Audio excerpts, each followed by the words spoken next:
지금은 하나님의 말씀이 말세 심판에 이를 때에 주님께서 인봉된 봉인된 말씀의 인을 떼신다고 그랬어요. 저 말씀이 공개된다는 뜻입니다. 그래서 주님의 재림에 임박할 이때에 말씀이 봉인된 말씀이 해제됩니다. 봉인이 풀린다는 뜻입니다. 그러면 이제 이때까지 이 하나님의 말씀에 대해서 함부로 예언예단하거나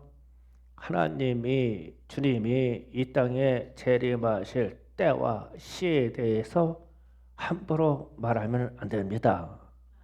이 부분이 하나님의 주권에 속해 있기 때문에 지상에 있는 사람들이 성경에 기록되어 있는 이 말씀 외에 그 이상 것을 안다는 것은 무리예요, 무리. 그런데 이단들이 지금 함부로 이렇게 말을 하는데 문제가 있고요. 다만 성경에 기록된 대로 우리가 배우고 깨달을 뿐입니다. 그래서 성경에 기록되어 있는 말씀을 상당히 중요하게 여겨야 돼요. 예수님께서 하나님의 말씀은 1점1획도 떨어지지 아니하고 다 이루신다고 하셨습니다. 그러면 하나님의 이 말씀은 성경에 창세기부터 기록된 말씀들이에요. 이거를 말세에 이르는 이 시점에 되면 다 이루신다라고 말씀하셨고, 예수님께서도 친히 하신 말씀, 그 말씀이 심판하신다고 말씀하셨어요. 그래서 요한복음 12장 48절을 한번 읽어갑니다. 다 같이 합독합니다. 시작. 나를 저버리고 내 말을 받지 않은 자를 심판하는 이가 있으니 곧 내가 한 그 말이 마지막 날에 그를 심판하리라. 아멘. 예수님의 말씀이에요. 예수님이 성경을 통해서 내가 말세에 되면 이런 일이 있을 거라고 말한 그 말이 너희를 심판하실 거다. 이 말씀이에요. 그러면 오늘 일곱인일 때는 이 신비한 어떤 장면을 우리가 지나치게 생각하지 말고 예수님이 하신 말씀에서 근거를 찾아보자고요. 예수님이 그랬잖아요. 말세에 오면 내가 한 그 말이 이 세상을 심판할 거야. 그러면은 예수님의 말씀을 확인하면 되잖아요. 그래서 뭐 흰발이 나타났다, 붉은 발이 나타났다, 이런 신비한 얘기를 함부로 하지 말고 예수님이 하신 말씀, 특히 마태복음 24장을 중심으로 여러분과 같이 이해를 나눌 수 있도록 하겠습니다. 계시록 6장 2절에 이렇게 말합니다. 이에 내가 보니 흰 말이 있는데 그 탄자가 활을 가졌고 멸관을 받고 나가서 이기고 또 이기려고 하더라. 그러니까 어떤 존재가 신발을 타고 등장하는데 아주 상당히 권세가 있어요. 공격하는 활도 있고 머리에 왕관 같은 멸관도 썼고, 그런데 이가 무한한 승리를 하려고 한다는 거예요. 그러면 이 존재가 누구냐? 그러면 마태복음 24장으로 가셔서 마태복음 24장을 펼쳐놓아요. 아예 계속 24장에서 찾으면서 확인할 겁니다. 일단 4절, 5절 함께 있습니다. 시작. 예수께서 대답하여 이르시되 너희가 사람과 미혹에 받지 않도록 주의하라. 많은 사람이 내 이름으로 와서 이르되 나는 그리스도라 하여 많은 사람을 미혹하리라. 아멘. 24장 11절 봅니다. 11절 그같이 합독합니다. 시작. 거짓 선자가 일어나 많은 사람을 미혹하겠으며. 아멘. 또 있습니다. 24장 23절 27절 다 같이 합독합니다. 시작. 그때 사람이 너에게 말하되 보라 그리스도가 여기 있다 혹은 저기 있다 해도 믿지 말라. 거짓 그리스도들과 거짓 선자들이나 큰 표적과 기사를 보여 할 수만 있으면 택과 신절도 미혹하리라. 보라 내가 너에게 미리 말하노라. 그러면 사람들이 너에게 말하되 그리스도가 광야에 있다 하여도 나가지 말고 보라 골방에 있다 하여도 믿지 말라. 아멘. 자, 주님이 가장 먼저 경고하시는 것을 말세가 되면 거짓 그리스도, 거짓 예수, 거짓 선자들이 많이 나타날 것이다. 이들이 계속 이기고 하고 성질을 취하할 것이다. 그래서 그러면 말세가 되면 이단들이 흥할 거예요. 그래서 지금 전 세계적으로 특히 한국도 이단들의 세력이 상당히 큽니다.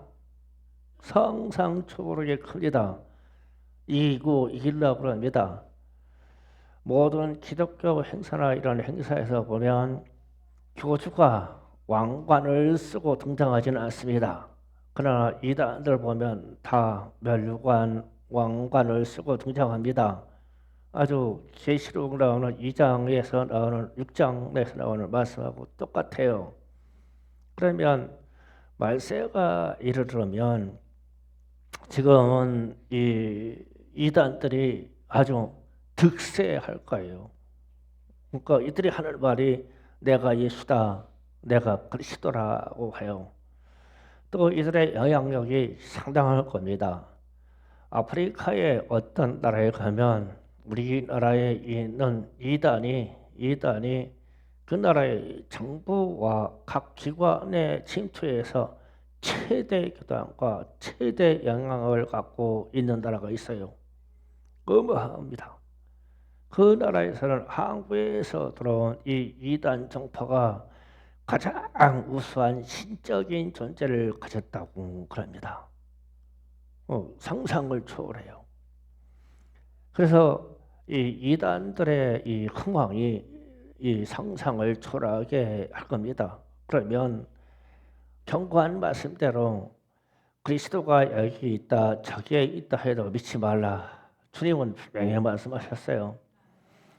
우리 그리스도는 믿음으로 우리 안에 내 안에 있는 거예요. 이게 그리스도는 찾아다니는 게 아니에요. 우리 주님은 지금 하늘에 계시며 반드시 재림 때에 믿음의 사람들에게 그 모습을 드러낼 거예요. 그래서 함부로 예단하면 안 돼요. 이 존재가 흰말을 탄 존재예요. 아주 대단한 능력을 갖고 있으며 대단한 물질을 움직이는 권능을 갖고 있어서 못할 게 없어요. 우리나라에서 등장했던 통일교는 처음에 기독교로 출발했어요. 그랬다가 교주가 죽는 문상명이가 죽는 그때쯤 돼서 우리는 기독교가 아니라고 했어요. 그래서 통일교를 함부로 공격하지 못합니다. 기독교가 아니니까. 그래서 스스로 타 종교로 선언하고 나갔죠. 그러니까 통일교는 단독 종파예요. 처음에는 성경을 바탕으로 출발했지만 지금은 단독 종파입니다. 우리나라에 지금 정치계를 뒤흔들고 있는 어마어마한 사건을 가지고 있는데 하여튼 청문회가 열릴지 안 열릴지 그건 모르겠어요. 어쨌든 이렇게 이단들이 각 나라의 각 처소의 각 사회에서 큰 권세를 가질 거예요. 그렇다고 하면 지금 첫 번째 인이 떼어졌느냐 안 떼어졌느냐 이것을 따지지 마시고 우리 사회 현상을 보면 야 이거 상당한 위험한 세상에 우리가 살고 있구나 이렇게 인식하면 됩니다. 두 번째 인을 뗄 때 붉은 말에 대한 이야기가 나옵니다. 붉은 말 이게 이게 마태복음 24장 6절 7절 말씀이에요. 다 같이 합독합니다. 시작. 난리와 난리의 소문이 듣겠으나 너희는 상가 두려워하지 말라. 이런 일이 일어나야 하되 아직 끝은 아니니라. 민족이 민족을 나라가 나라를 대적하여 일어나겠고 곳곳에서 기근과 지진이 있으리니. 아멘. 붉은 말의 현상은 전쟁, 소요, 테러, 분쟁 이런 말이 이 마태복음에게는 난리에 난리가 되어지겠고 나라와 나라가 충돌하겠고 민족과 민족이 충돌하게 할 것이다. 이게 다 전쟁에 대한 얘기예요. 이것은 재난의 시작이라고 했어요. 그러면 창세 이래 근대 사회에 들어와서 이렇게 전쟁이 많은 세대에 우리가 살고 있어요. 우리가요 지금 70년이 넘도록 이 땅에 전쟁이 없는 거는요 대한민국이 이 한반도가 생긴 이래 처음 있는 일이에요. 예, 지금 어마어마한 평화를 누리고 있는데 우리는 그걸 몰라요. 과거에는요 10년 단위로 했을 때 2번 이상씩 전쟁이 있었어요. 그래서 우리나라의 조선시대 때나 그 시대 때 남자들의 수명이 60세를 못 넘었어요. 전쟁에 나가서 다 죽기 때문에. 그래서 어떤 시기에는 평균 수명이 45세였습니다. 그래서 이게 한갑이라고 하는 60세에 대해서 엄청난 축복과 장수로 여겼어요. 왜냐하면 전쟁이 많았기 때문에 그래요. 젊은 사람들이 나가서 죽으니까 이렇게 이 전쟁에 대한 일들이 상당한 이 문제가 있어요. 그런데 제가 염려하는 중에 한 가지가 내년이 우리가 동양 철학을 할 때 내년에 말의 해입니다. 말띠. 그러니까 우리가 띠를 따지는 거 아니야. 말띠인데 내년이 붉은 말의 띠예요. 이 붉은 말의 띠는 이 갑자를 따질 때 60년 만에 한 번씩 돌아오거든요. 붉은 말. 그러면 이 전쟁의 문제가 한반도에 나타날 수가 있어요. 예. 이게 뭐 동양 철학과 갑자를 따지는 게 아니라 사람들이 세상 사람들이 그렇게 믿잖아요. 내년은 붉은 말의 해입니다. 그 피해 역사가 나타날 수 있으니 우리는 기도를 많이 해야 돼요. 그 다음에 세 번째로 검은 발에 대한 얘기를 합니다. 계시록 6장 5절 6절에서 검은 발을 얘기합니다. 검은 발이 나타나니까 천사가 저울을 들고 있다고 했어요. 저울을 들고 있는데 뭐라고 말씀하시냐면 한 데나리온에 보리 석대래요. 한 데나리온은 이 장정 한 사람 품값입니다. 하루 품값. 그러면 하루 품값으로 살 수 있는 게 보리 석대밖에 안 돼요. 그러면 이게 5인 가족이나 이런 가족이 먹고 살 수가 없어요. 그런데 파는 사람이 한 사람의 품값을 받고 보리 석대를 내주잖아요. 그러면 그런 상황일 때 품값이 없는 사람이 얼마나 많겠어요. 이게 문제예요. 그래서 분지름으로 이 기근이 와서 분지름으로 죽는 사람들이 많을 거라는 그런 이 얘기거든요. 그런데 우리는 현재 우리는 다행히 잘 살고 있기 때문에 이 문제에 대해서 민감하게 못 되기는데 아프리카 쪽이나 중동이나 이쪽으로 가면요 어린이가 굶어 죽는 아이들이 50초당 한 명씩 죽어요.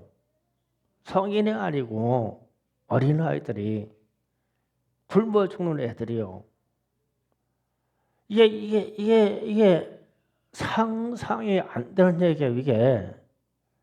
그게 지금도 기근은 있어요. 먹을 게 없어가지고.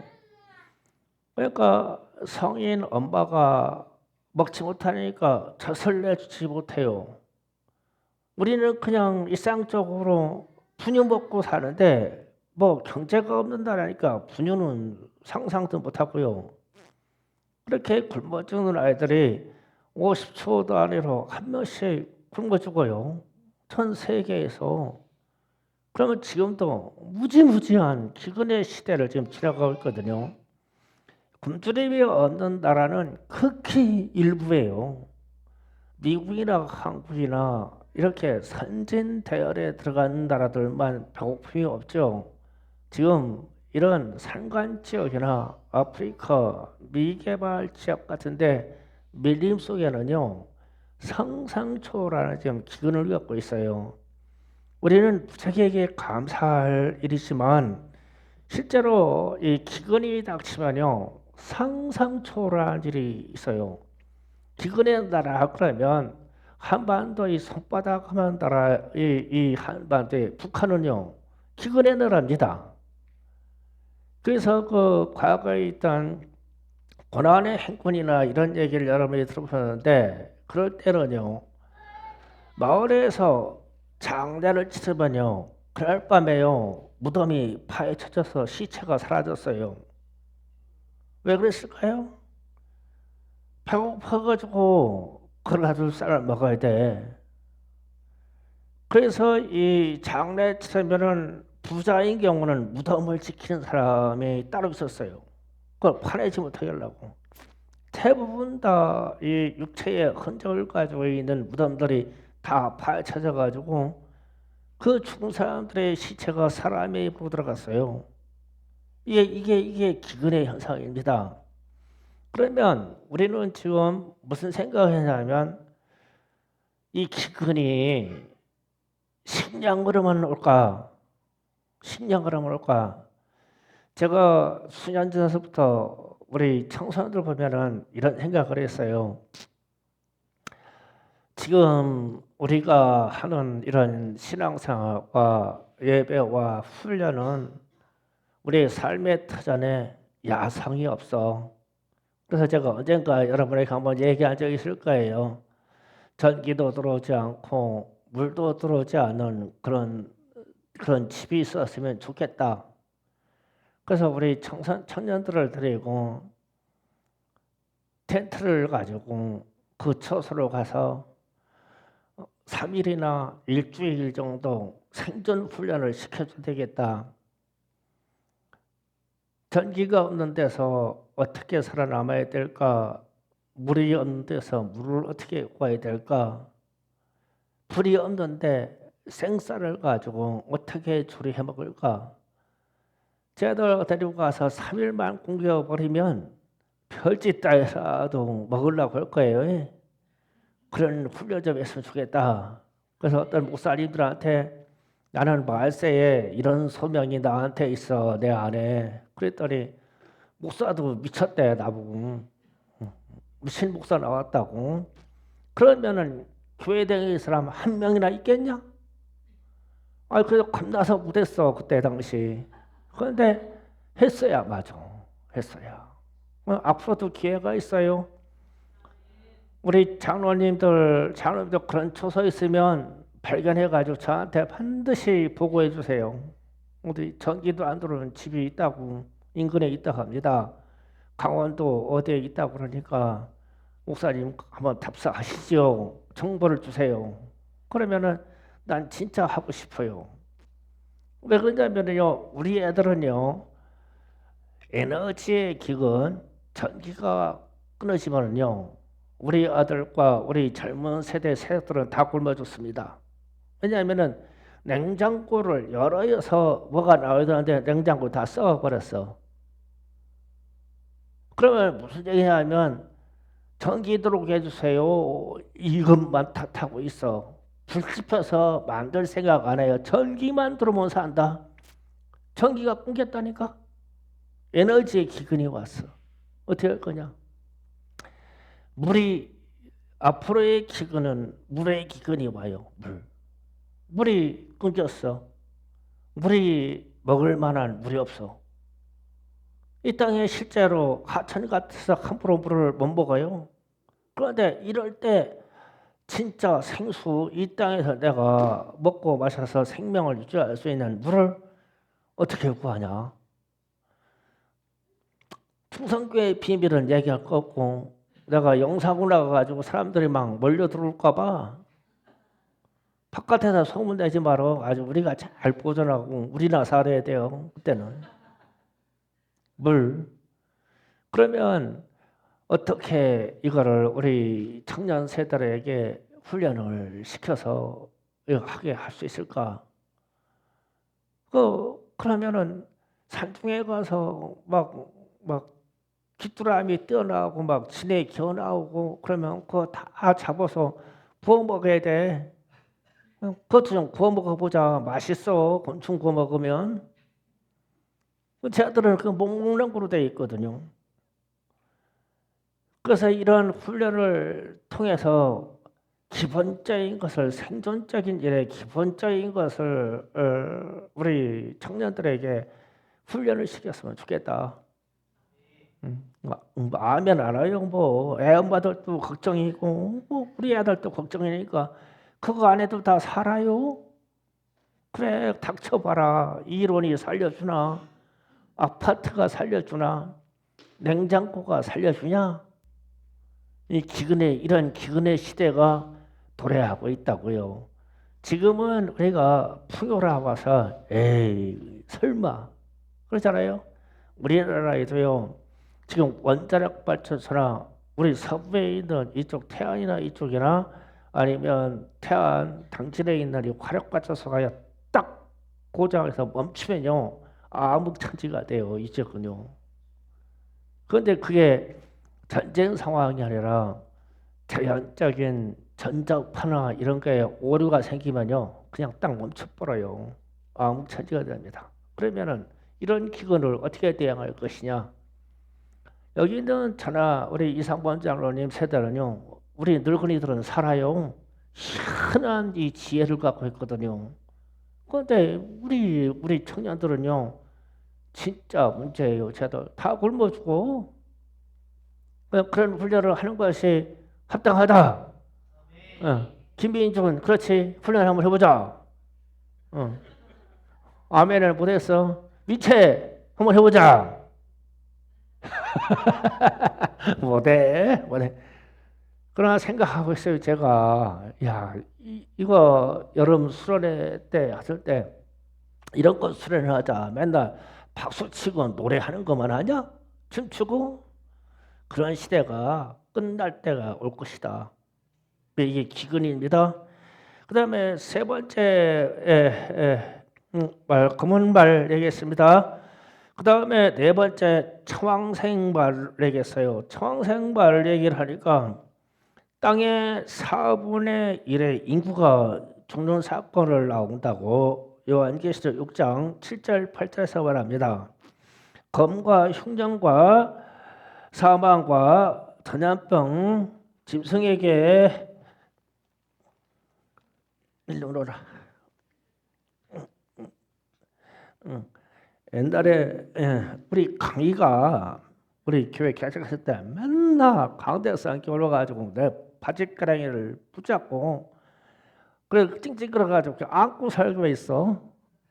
괜찮죠? 안고 살고 있거든. 조금만 할게요. 눈치 있으면 뭐 애 엄마가 와서 들어갈 것이고 눈치 없으면 계속 앉아 있을 것이고. 그래서 이제 이 흉년이 어떤 사건에 와서 많은 사람들의 세상에 있는 사람들의 4분의 1이 죽는 사건이 있다 일시적으로. 그럼 이게 무슨 사건이냐면 전염병 같은 사건이거든요. 코로나 팬데믹은 우리가 잘 넘겼어요. 잘 넘겨야 하나님이 경고를 주신 겁니다. 이거는. 그런데 실제로 17세기, 16세기, 17세기 나올 때 유럽 지역에 나타난 질병 중에 페스트라고 하는 질병이 흑사병이었어요. 이 흑사병으로 유럽 전역에 얼마가 죽었냐면 3분의 1이 죽었습니다. 3분의 1. 그 3분의 1이 죽었는데 어떤 부류 사람들이 죽었냐면 부자들은 자꾸 청정 지역으로 휴양을 떠나니까 살았는데 가난한 사람들이 다 죽었어요. 농민들이 다 죽었습니다. 없는 사람이 죽어요. 전염병에. 그렇게 해서 3분의 1이 죽었어요. 그래서 근대 사회에 들어오는 이 흑사병이 역할을 했어요. 왜냐하면 농민들이 다 죽으니까 생산해 날 수 있는 사람이 다 죽었어요. 그런 살아남은 사람들에게 땅은 원래 지주, 봉건 지주가 갖고 있어야 되는데 이 땅을 이 농민들에게 분양을 했어요. 대신 우리에게 약간의 세만 달라고 땅을 나눠줬죠. 이게 근대 사회에 들어온 산업혁명의 기초가 돼요. 이 패스트 사건이. 그래서 패스트 사건을 가지고 그러니까 인구가 줄어들면 생산할 사람이 없어져요. 그럼 생산할 사람이 없어지니까 무언가 체제를 바꿔야 돼요. 인구가 줄어들면. 그러면 지금 전 세계에서 지금 70억이 넘던 그 이상이 됐던 이 인구가 4분의 1 정도가 죽는 사건이 나오면 어마어마한 이 전쟁이든 어마어마한 전염병이 나타나서 전 세계를 휩쓸어야 되거든요. 그런데 성경은 이걸 예고를 했어요. 예고를 했는데 패스트 사건 때문에 가장 크게 피해 본 지역이 아이러니하게 아메리카입니다. 아메리카, 남아메리카, 북아메리카의 인디언들이 전멸해 버렸어요.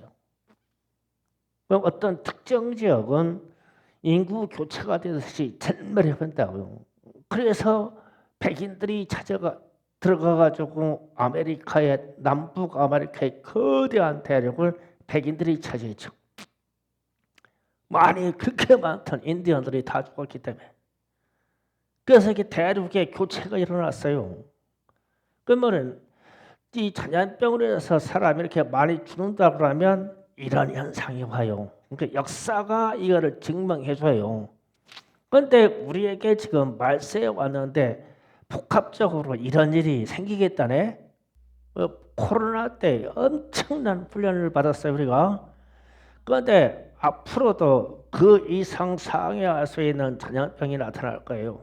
나타나요. 그래서 그 말씀이 마태복음 24장 28절을 잠깐 보시겠습니다. 자, 다 같이 합독합니다. 시작. 죽음에 있는 곳에는 독수리들이 모일 것이니라.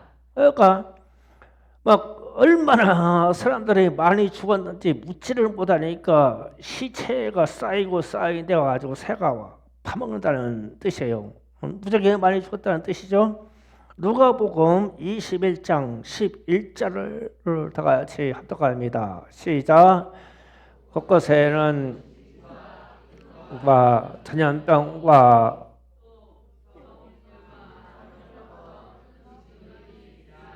아멘. 가운데 전염병이 있을 거라고 그랬죠. 전염병으로 인해서 이 땅에 엄청난 사람들이 죽을 일이 있을 것이다. 이게 청왕생 말의 등장이에요.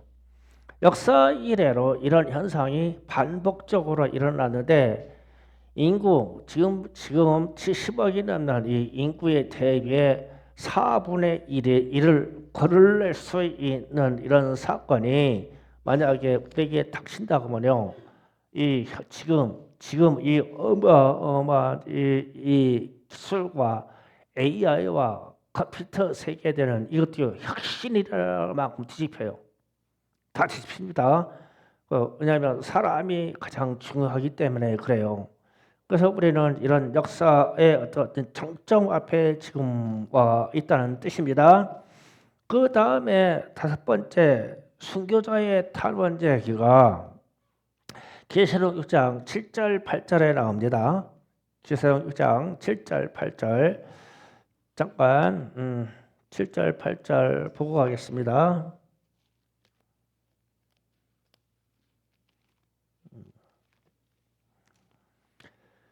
7절 8절 넘어가고 9절입니다. 9절.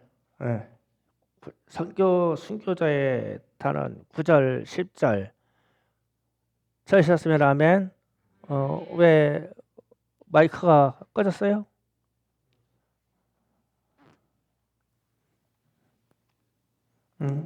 살아야 돼. 뭐 잘못 졌구나. 순교자의 탄원이 나옵니다. 이들이 하나님의 말씀과 구절에 다섯 번째 인을 떼실 때 내가 보니 하나님의 말씀과 그들이 가진 증거를 말미암아 죽임을 당한 영혼들이 제단 아래 있어 큰 소리로 불러 이르되 거룩하신 참되신 대주자여 땅에 거하는 자들을 심판하여 우리의 피를 갚아주지 아니하시기를 어느 때까지 하시나이까. 아멘. 그러니까 순교자들이 지금 하나님께 탄원하는데 우리의 피값을 갚아주지 왜 갚아주지 않으십니까? 이렇게 신호를 하는 거거든요. 그러면은 피값을 갚아달라고 하는 거는 억울하게 죽었다는 뜻이에요. 그러니까 일상적인 순교가 있고 일상적인 순교를 내가 하나님이 쓰셔서 내가 순교할 것 같으면 내 피해값을 갚아달라고 할 거 없어요. 영광이잖아요.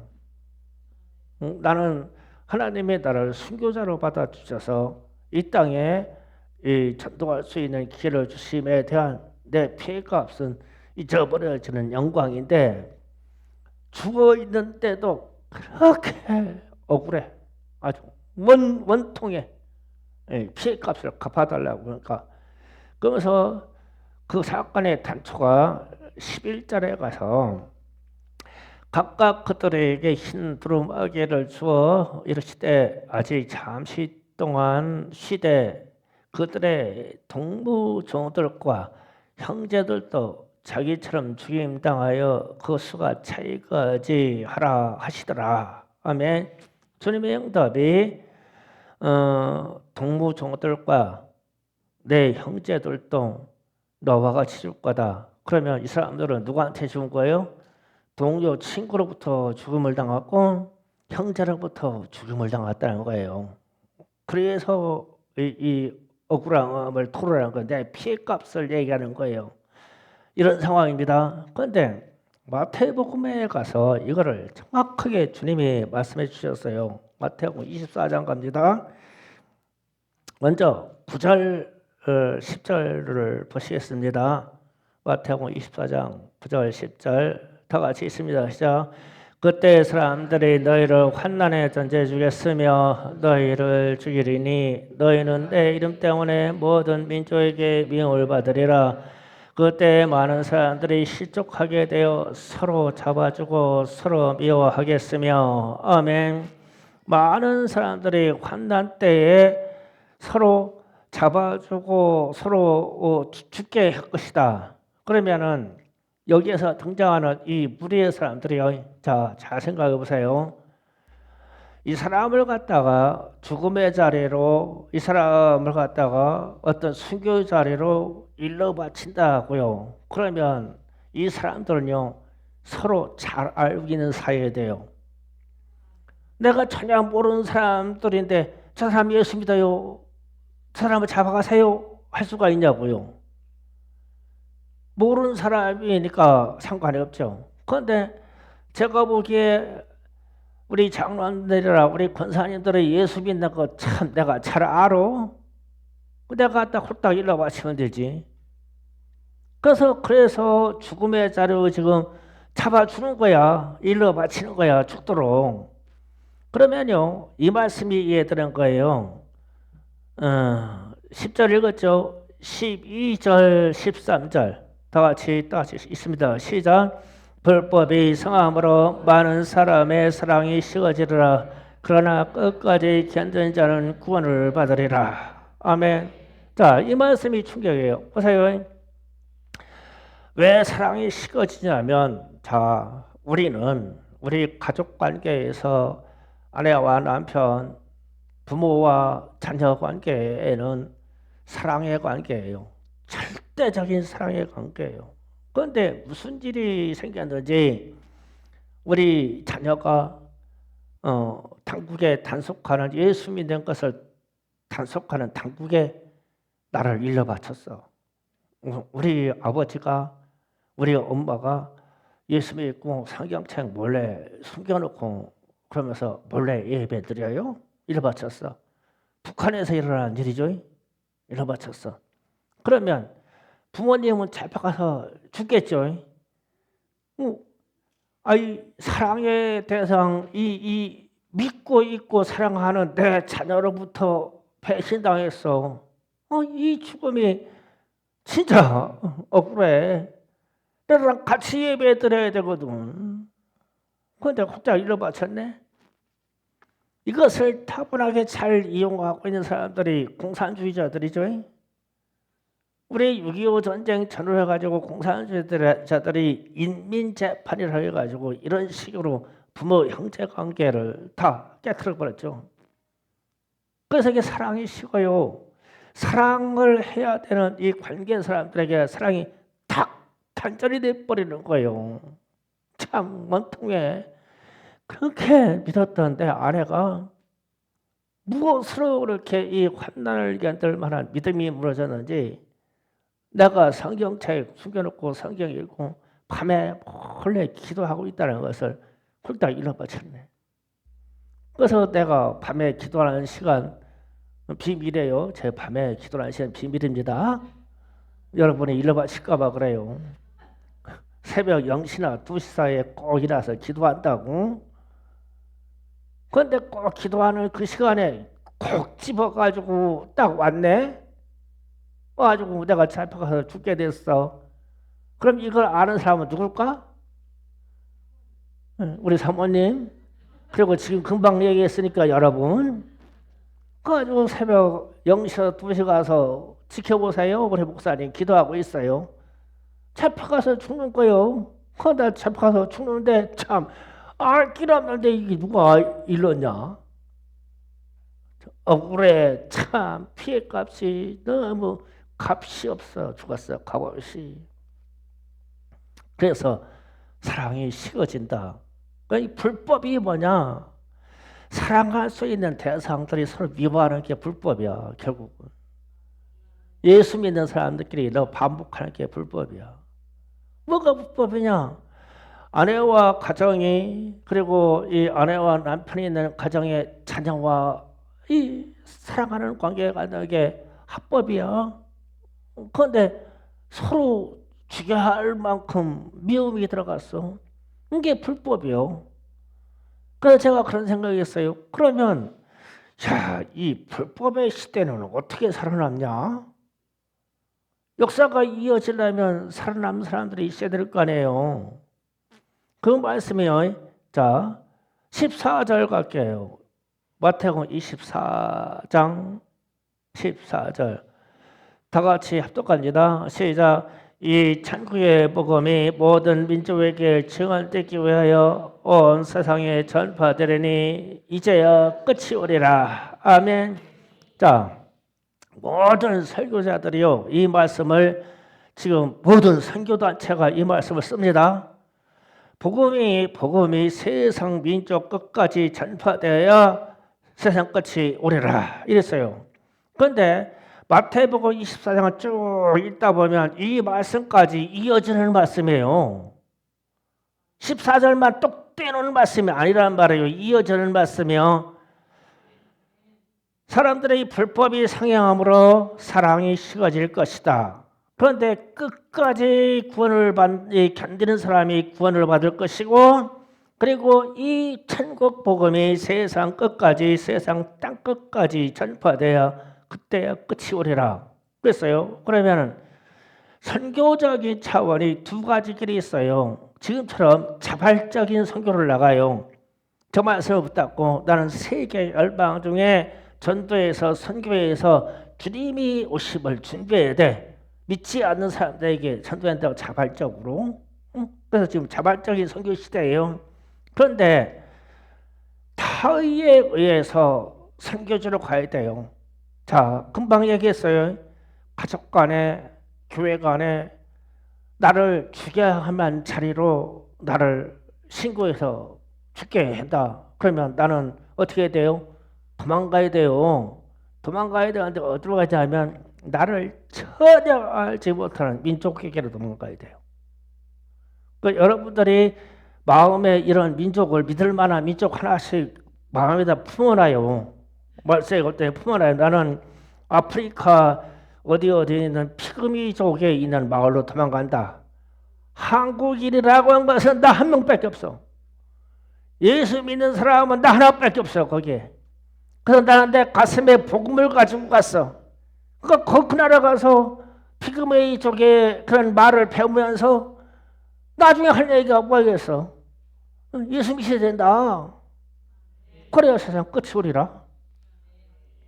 타의적으로 이렇게 흩어져서 복음을 전파하는 사건이 사도행전에서 나오는 말씀 중에 나와요. 그러니까 사도행전에서 스테반이 순교하는 장면 중에 예루살렘에 큰 박해가 있어서 거기에 있는 모든 기독교인들이 흩어졌어요. 흩어졌다는 건 도망갔어요. 다 사마리아로 어디로 막 아프리카로 막 유럽으로 다 도망갔어. 이 사람들이 도망가면 사는 얘기 뭐예요? 예수 믿으시오. 예수 믿으시오. 이렇게 도망간 거예요. 그게 예루살렘에 있는 이 이스라엘 이 유대인들과 믿음의 사람들을 흩어버림으로 유럽 전역에 예수 믿는 사람들이 나왔죠. 만약에 대한민국에 있는 기독교인들을 하나님이 쓰시려고 그러면 대한민국에 막 어마어마한 이 핍박이 들어와서 우리를 서로 자식이 서로 형제가 주의 종은 종끼리 집사는 집사들끼리 서로 일러 바쳐서 죽게 되는 꼴을 만들 거예요.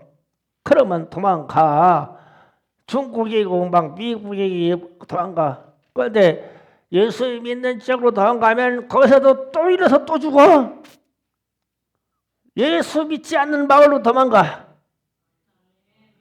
가지고 그 나라 말을 배워가지고 내가 예수 믿다가 이 꼴이 됐다고 증언을 해요. 그러고 죽어. 그러면 참된 순교요 이게. 이 자리에서 우리 자식들과 자녀들을 믿고 끝까지 견디다가 죽으면 가서 피해값이 너무 억울해. 그래서 우리 피해값을 갚아주게 언제까지 하시려고 그래요. 그러니까 너의 종들과 너의 형제들도 너와 같이 죽는 사람들이 많이 있을 것이다. 그때야 끝이 오리라. 아멘. 이게 주님이 지금 인을 떼시는 장면이에요. 그래서 이렇게 5번째 인을 떼셨습니다. 그러니까 제가 지금 증언하는 말씀의 증거는 무슨 의도냐면 요한계시록에 나오는 이 계시의 신비한 말씀이 주님이 예고로 다 하신 말씀에 대한 한 축적인 것을 뜻을 담았다는 거예요. 그래서 주님이 하신 그 말씀이 너희를 심판하실 것이다. 아멘. 이 말씀입니다. 그래서 이제 이 땅에 이제 무슨 일이 생기냐면 대지진과 천체 변화가 온다고 요한계시록 6장 12절에서 14절에 말합니다. 그런데 이 말씀이 마태복음 24장 7절 주님이 친히 하신 말씀 하반절에 나옵니다. 다 같이 24장 7절을 읽으며 시작. 민족이 민족을 나라가 나라를 대적하여 일어나겠고 곳곳에 기근과 지진이 있으리라. 아멘. 곳곳에 지진이 있을 것이다. 아멘. 그리고 마태복음 24장 29절로 갑니다. 다 같이 합독합니다. 시작.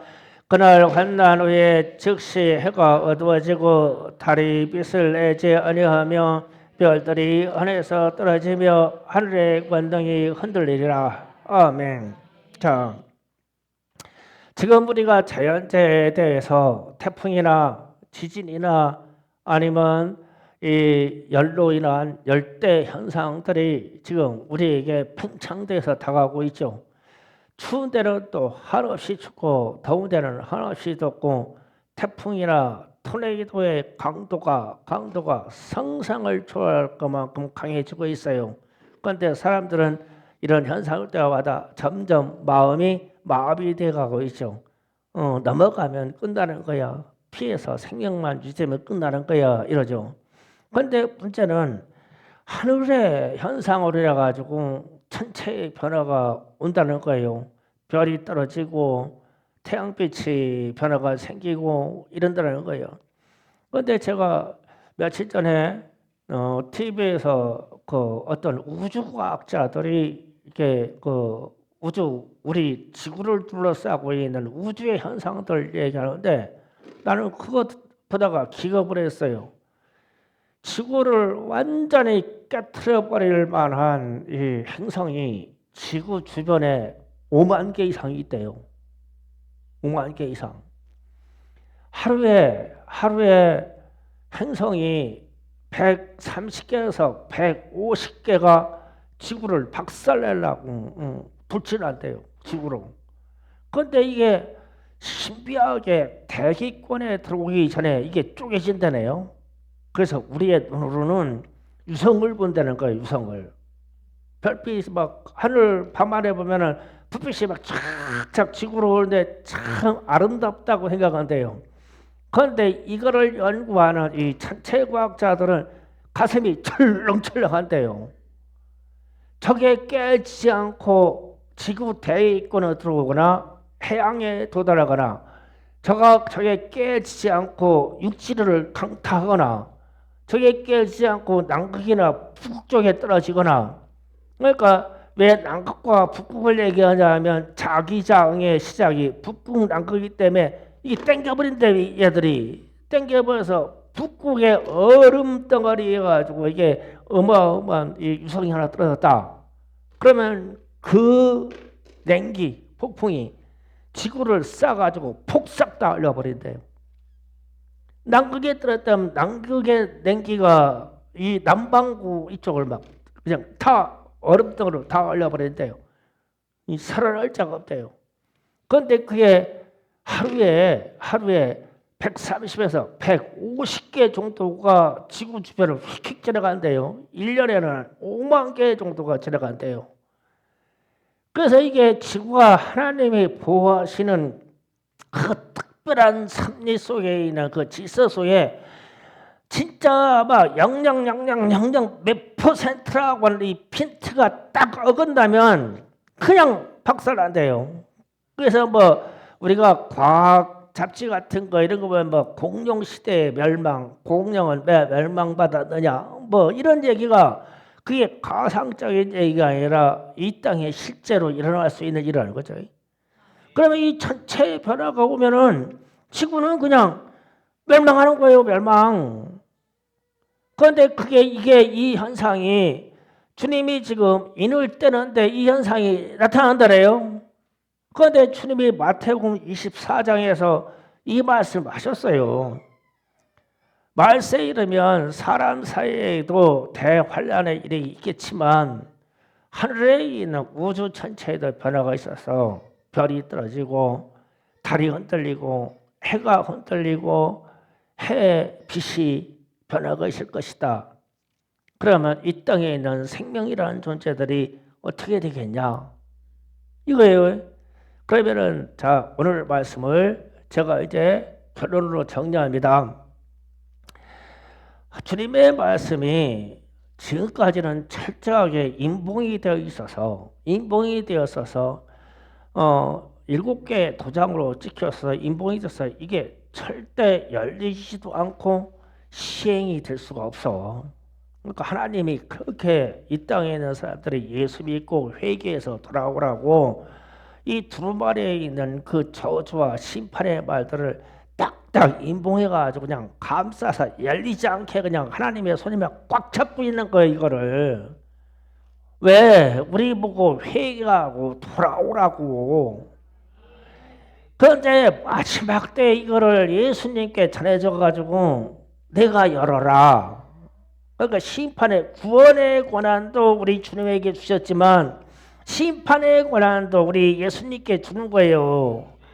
내가 여기 있는 거 떼고 여기 있는 나영대로 두루마리가 예수님 혼자 읽고 말아야 할 무슨 소설이나 서류가 아니라 그 막 만만의 천군 천사들 앞에서 열어가지고 읽으실 거 아니야. 너희는 나가서 이렇게 하라. 너희는 나가서 이렇게 하라. 읽으실 거 아니야 이거를. 그런데 그 읽는 내용에 들어가기 전에 인만 때도 아직 내용이 열어지지가 않아서 말씀을 안 하셨어요.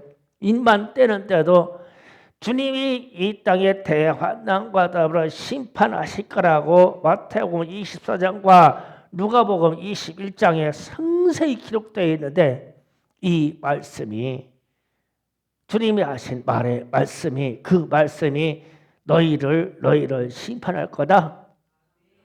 그래서 제가 오늘 말씀에 이 인을 떼는 장면을 말씀 보다가 이 말씀의 근거가 어디가 있을까? 그래가지고 마태복음 24장 있다가 이렇게 대입을 시켜보니까 주님 말씀하고 똑같네. 주님의 말씀이 열리는 거요. 이 땅에 심판이 있겠다고 하는 말씀이 시행되는 거요. 이게 계시록의 출발이에요. 그러면 이 일이 이 땅에 일어나겠다고 그러면 뭐 7가지의 사건이 이제 3중으로 나와요. 나중에 나팔 불 때, 태자 불 때 3중으로 착착 나와요. 왜냐하면 주님의 하신 말씀을 그대로 3번에 겹쳐서 해가지고 이 세상을 완전히 심판하시려고. 그럼 살아남을 자가 어떻게 있냐고. 여기에서 희망은 있어요. 수많은 구름대와 같은 사람들이 하나님 앞에서 찬양하더라. 이 장면 나와요. 그러면 이 계시록 보니까 그래요. 이 땅에 대한 심판 등장했다. 갑자기 열어서 하늘. 이 땅에 대한 심판 갑자기 바뀌어가지고 하늘. 이게 교차로 열어주는 거예요. 그러니까 제가 이건 땅을 심판하는 얘기네. 야, 이건 하늘에 있는 성도들 얘기네. 이건 땅 심판 얘기네. 이건 하늘에 있는 성도들 얘기네. 그러면 우리는 어디에 소속돼야 돼요?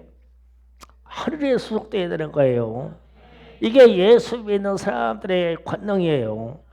그 뒤에 들어가면서 바로 이어지는 14만 4천 명과 더불어 수많은 구름대 같은 사람들이 구원하심이 보좌에 앉으신 우리 하나님께 어린 양께 있도다. 이 찬양을 하죠. 이건 하늘의 하늘. 하늘. 그 다음 이야기는 이제 나팔 불 때 얘기는 땅 얘기예요. 땅. 그 다음에 가지고 또 하늘. 그러면 땅 이렇게 교차로 이렇게 카드가 이렇게 바뀌어가요. 그러면 우리는 이런 말씀을 듣고 요한계시록을 읽게 될 때 우리의 삶을 예수 믿는다고는 이 자체로요 진짜 견고하게 말세를 살아갈 수 있는 믿음으로, 그리고 말세에 살 때 우리의 소망이 있어요. 야, 남들이 죽을 때 나도 앞장서서 먼저 죽으면 돼요. 그런데 이건 희망사항이요. 지금 아멘 하시는 분들은 아마 끝까지 내게 놓을 거예요.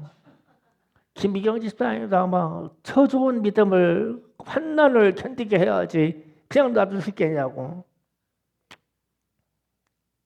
이래서 우리는 준비되어 있어야 돼요. 깨어 있어야 돼요. 아주 믿음이 약해서 주님이 나를 먼저 데려갔으면 좋겠어요. 그래가지고 이 땅에 나와가지고 모든 이 순환을 다 보고, 그런 다음에 진짜 내게 있는 억울한 피해값을 갚아달라고 하는 그런 소원을 하나님께 아뢰야 되는 입장 되지 마시고, 진짜 믿음 제대로 가지시고 주님이 부르실 때 그냥 빨리 가요. 그런 믿음의 소망이 있기를 바랍니다. 2025년 마지막 이 주일도 말세의 말씀으로 주님께 영광을 드립니다. 주여 삼창하고 기도하겠습니다. 주여, 주여, 주여, 아버지